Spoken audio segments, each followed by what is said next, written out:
लोगों को उसके चरित्र पे शक था और एक बार जब उसने 498 का केस किया मीरा देवी ने, तो उसके फादर मीरा देवी के ने ही लिखित में चाल चरित्र ठीक नहीं है, वो इस मेरे जवाई पर झूठा केस कर रही है। मीरा देवी और ये जो भेराराम दोनों ने मिलकर के गांव के अन्य लोगों के खिलाफ भी 4 केस दर्ज कराए 2017 और 18 में। स्वर्गीय नरसिंहाराम है, वो तंग आ गया। ये कहते हैं कि 3-4 बार उसके साथ में मारपीट की, उसका पैर भी फ्रैक्चर है, लेकिन ये अनपढ़ और बेचारे सक्षम लोग नहीं थे, उसने इतना डरा रखा था, इस वजह से इन्होंने उसका FIR लॉज नहीं करवाई। का प्रकरण है स्वर्गीय श्री नरसिंहाराम जी सुनो भंवराराम जी जाति मेघवाल निवासी रावतसर वाले, जो 2012 के आसपास उनकी शादी हुई थी मीरा देवी के साथ में, और मीरा देवी 1-2 साल के बाद में उनके साथ में कोऑपरेट नहीं कर रही थी और उनका इनके ही कोई परिवार का ही दूर का रिश्तेदार है, उसके साथ में वो रह रही थी। लोगों को उसके चरित्र पे शक था और एक बार जब उसने 498 का केस किया मीरा देवी ने, तो उसके फादर मीरा देवी के ने ही लिखित में दे दिया था कि मेरी बच्ची है मीरा देवी, जो नरसिंहाराम के साथ में शादी हुई है और उसका चाल चरित्र ठीक नहीं है, वो इस मेरे जवाई पर झूठा केस कर रही है। तो उसने भी लिखा, जिस कारण से उसमें भी FIR हुई है। फिर उस मीरा देवी और ये जो भेराराम दोनों ने मिलकर के गांव के अन्य लोगों के खिलाफ भी 4 केस दर्ज कराए 2017 और 18 में, 16-17 में। तो उस 4 केस में मतलब FIR गई। इसका मतलब वो जो भेराराम और वो आदतन मतलब एक तरह से झूठे मुकदमे करने के आदी हैं।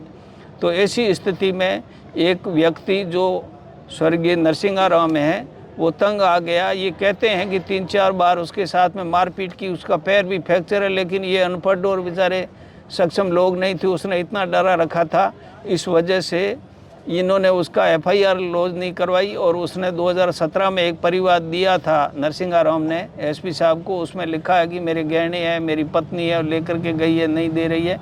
इस तरीके से वो मोटा मोटा यूँ कहा जाए कि उस भेराराम और मीरा देवी जो उसकी पत्नी थी, उन दोनों ने परेशानी की वजह से इस आदमी ने आत्महत्या की है।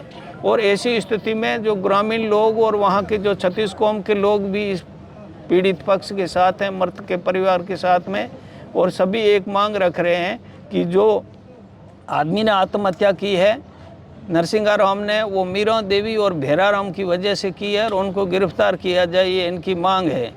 और भविष्य में ये मीरा देवी और ये भेराराम जो आदतन जो झूठे केस करने के आदी है, तो वो इस परिवार को या गांव के जो इनके सपोर्ट कर रहे हैं, इनमें किसी को परेशान नहीं करे।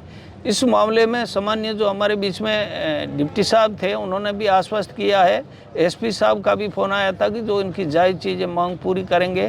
तो अब पुलिस के ऊपर भरोसा लेकर के अभी करीब करीब ये लोग सहमत हैं और PM कराने के लिए PM करा करके, और जो न्याय संगत और निष्पक्ष कार्रवाई हो और इन लोगों को जो भी इनका दोषी है इनको बख्शा नहीं जाए, इस तरीके की बात। नरसिंहाराम के परिवार के लोग लगातार दूसरे दिन भी धरने पर बैठे। अभी जो मांग जो सहमति बनी है, मुख्यतः किन मांगों पर सहमति बनी है? मुख्यतः यही है कि दोनों को अभी पुलिस पूछताछ के लिए लाई है, मीरा देवी और भेराराम को, उनको छोड़े नहीं और उनके खिलाफ जुर्म प्रमाणित होने तक वो जो सबूत लेकर के पुलिस तत्काल जांच करके उनको दोषियों को उनके खिलाफ अपराध प्रमाणित होने पर उनको उनके खिलाफ कार्रवाई करे। और दूसरा, वो झूठे केस है, उसमें वो मुकदमा अगर कर भी दे कोई, तो पुलिस उसमें उनको तंग नहीं करे, इस बात पे करीब करीब सहमत। अभी थोड़ी देर पहले धरने पर बात चल रही थी कि मुख्यतः जो सरकारी कर्मचारी है उन पर भी कुछ मुकदमे दर्ज करवाए गए थे, किसकी ओर से करवाई गई थी और क्या था? सुनने में आया है कि जो जैसे मानाराम जी है, ये भी एक तरह के कर्मचारी है, एक वहाँ का कोई जैन है